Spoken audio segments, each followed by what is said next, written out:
British Airways has been around for over 100 years and has its headquarters based in London Heathrow. Terminal 5 at London Heathrow also has its own private check-in area for first class passengers and houses one of the best first class lounges in the world known as the Concorde Room, where you can experience exquisite food and beverage and relaxing luxury. If you are catching a connecting flight here and you are a first class passenger and running late, well, British Airways has you covered there as well, as they can speed up the process and drive you to your next connecting flight in style. British Airways are also known to have excellent staff, both from the ground right through to cabin crew, providing excellent service. In 1995, British Airways was one of the first airlines in the world to change the way we fly by introducing a fully flat bed in their first class product. Shortly after, in 1999, they introduced a fully flat bed in their business class product. Since then, they haven't had much of a change in their cabin. They had a 232 configuration for many years, until more recently they've introduced a 121 configuration, which is what we'll be flying today, so I'll cover that later on in this video. This is the second time I'll be flying in their new Club World suite, and come and join me as we look through my review of this flight.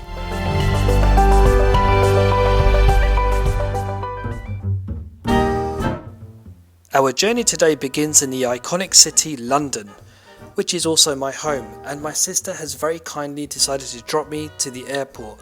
Today we'll be travelling from London Gatwick South Terminal, and she's also kindly offered to do some videography, and you can check out her Instagram page at MS Beautiful Life, and I'll share a link in the description below.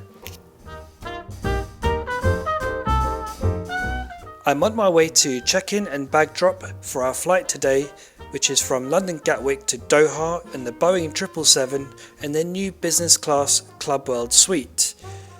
After checking in, I'll be heading into the lounge before boarding. As expected, check-in was smooth and we can now make our way to the lounge.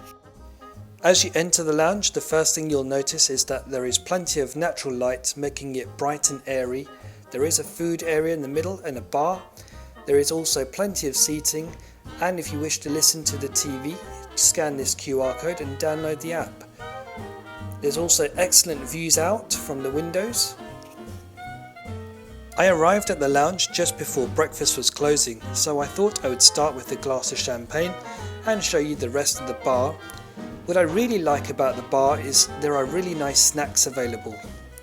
In terms of the breakfast, it's pretty standard breakfast items: eggs, hash browns or potatoes, baked beans, mushrooms and so forth. And shortly after breakfast was closed, they decided to put out sandwiches and light bites. The staff in the lounge were very warm and welcoming, very friendly and caring. When I was leaving the lounge, I couldn't finish my snacks I had, and they very kindly offered to pack it up for me so I can take it on my flight, which you'll see a bit later when I'm doing the seat tour.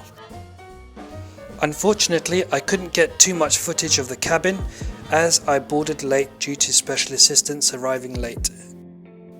So let's jump straight into the seat tour. I'm in seat 2K and here it is. The window will be on my right hand side, and next to my arm is a seat control. After takeoff, you can close the door to your private suite, giving you utter privacy. There is a lock located here which sometimes needs to be adjusted so you can open and close the door. To my left you have an armrest which you can push up and down, a bit stiff to push down, but allows you to exit your seat whilst having a meal. Again, I'll show you that later. Have a reading light. There's no other settings, just on or off. To the right you'll have 4 storage areas. This is the first and largest. You'll see my snacks that were packed by the lounge staff. You have your headphones here, your in-flight entertainment control unit, and also where you charge your devices. To the right of this you have your secondary storage unit, which is probably big enough to put your phone, keys, your wallet, your passport and a few other small items. I've got my magnifying glass here. And just above this there is a little cupboard which I'll show you now, That houses your water bottle and amenity kit. There is also a decent sized mirror, and just above this cabinet there is also a smaller storage area which commonly holds the menu, but you could probably put one or two small things there as well. Wasn't so easy capturing this on the camera to show you the space, but I've given it a go. Hopefully you get the gist. In front of you, you have your in-flight entertainment or IFE screen, and just underneath that is your footrest when your seat is in bed mode, and just to the right is some more storage. The tray table is underneath the IFE. Squeeze the lock and pull towards you. You can then flip it over to give yourself a full-size table. Note it's only sturdy when it's locked in its position as shown here. To unlock it, squeeze the lock and then move it back or forward as you wish. Above your seat you have a further light, but there are no individual air vents, which I know some of you don't like, but it doesn't really bother myself. What I do like is that the windows are manually controlled rather than what they do on the 787s. That's the seat tour over. It's now time to taxi onto the runway and take off.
One of my favourite parts of every flight and journey is takeoff. Just listening to the power and thrust of the engines lifting the aircraft into the sky, and knowing that I'm starting another new and exciting adventure.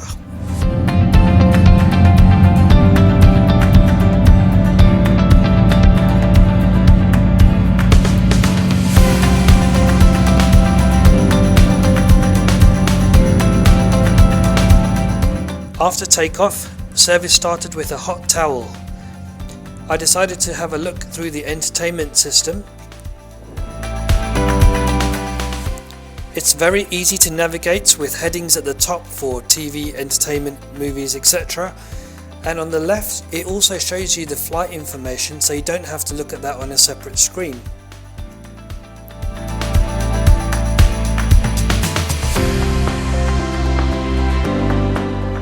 I'm showing you the movies, but as you guys already know from watching my other videos, I'm not much of a movie fan. I prefer watching comedies. Just to let you know, when you're flicking through movies, if you prefer to break it down into categories like horror or new releases, there is menu options available on the left hand side. Next we'll have a look at the TV available. I will just flick through TV, but again you can select subcategories such as comedy, entertainment, drama, etc.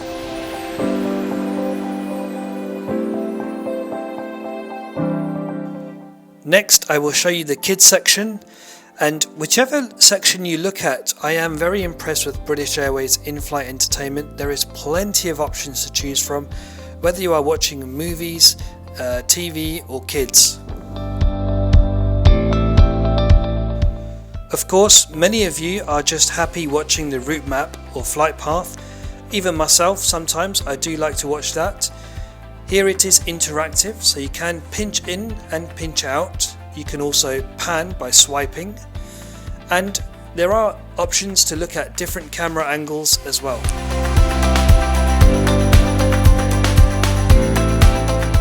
I am a fan of superhero programs as well, like The Flash and Superman and Lois, but when I'm on a flight I always like to watch comedies and sometimes have a drink or two with it. So I decided to order myself a whiskey, and look at the beautiful glass that the whiskey came in. I was very impressed, and it's made from glass, not plastic. I then looked at the headphones and was pleasantly surprised to see that they were nice and clean, and they're also very comfortable and decent quality. And just as I settled in to watch my program, the crew brought around the dinner service. The starters consisted of 2 salads, one including tofu as shown here, and yes, it tasted as bad as it looks. The second salad was more appealing and tasted alright. Here's me demonstrating that you can get out of your seat whilst having your meal, which is excellent.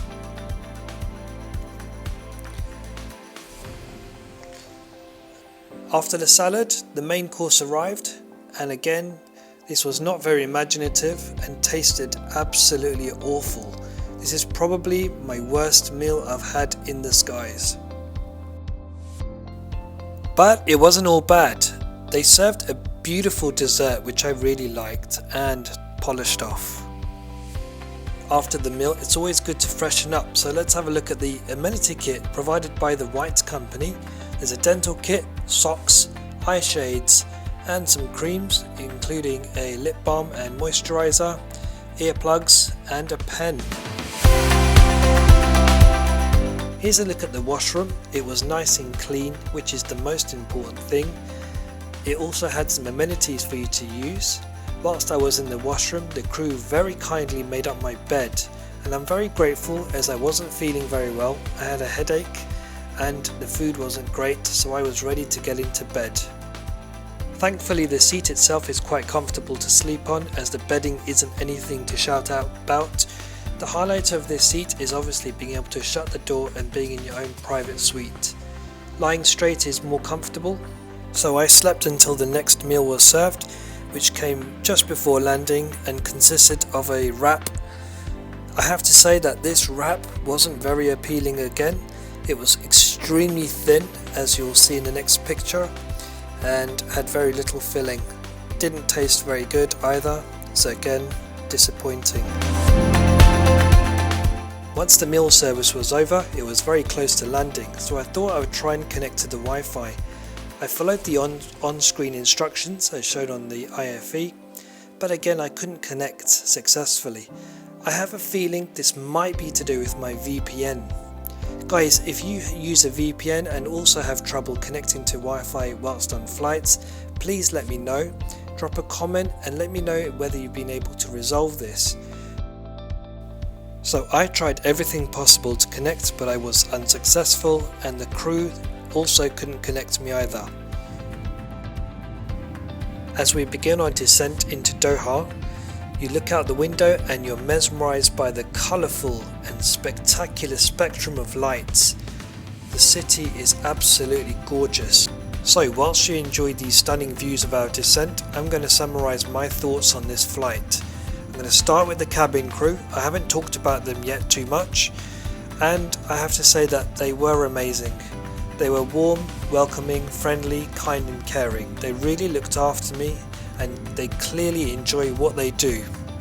For me, they were absolutely faultless and get 5 out of 5. The second thing I would mention is the in-flight entertainment. Whether you're looking at a movie or you want to watch a TV program, a documentary, a comedy, or kids, British Airways has a great selection to keep you entertained throughout the flight. I was very happy, and again, I'm happy to give them a 5 out of 5. Let's talk about the seat and the bed. It is quite comfortable, but clearly the highlight is the fact that you can shut the door to give yourself privacy in your own little suite. What is a little disappointing is that this is British Airways' design of the new seat in a long time, and unfortunately there are better seats out there in the business class world. When you are in bed mode, it is a little restrictive if you want to bend your knees based on the position of the consoles. For this, I score them 4 out of 5. The amenity kit also gets a 4 out of 5, and this is based on the packaging, or the casing, has a rather less premium feel to it, and in terms of the contents, there are kits out there which are more well stocked. This brings us to the food and beverage. Now the first thing I would say is I really liked the whiskey glass that was served. It was a glass, beautifully designed, and there's a good selection of drinks. In terms of the food, it probably was the worst meal I've ever had, whether it's on the ground or in the air. I think they've got a real opportunity to improve the food for vegetarians or vegans, and given that both meals were terrible, I have to score them a 1 out of 5. Also thinking about my previous flight, that was just as bad. So if I'm flying British Airways again, I think what I'll have to do is stuff myself in the lounge and just sleep on the plane. I hope you enjoyed my review. It's an honest and brutal review, but there are many positives and there are also some areas that British Airways can improve on. I hope you agree and like the video. Please give it a thumbs up and hit that subscribe button for more travel videos coming soon.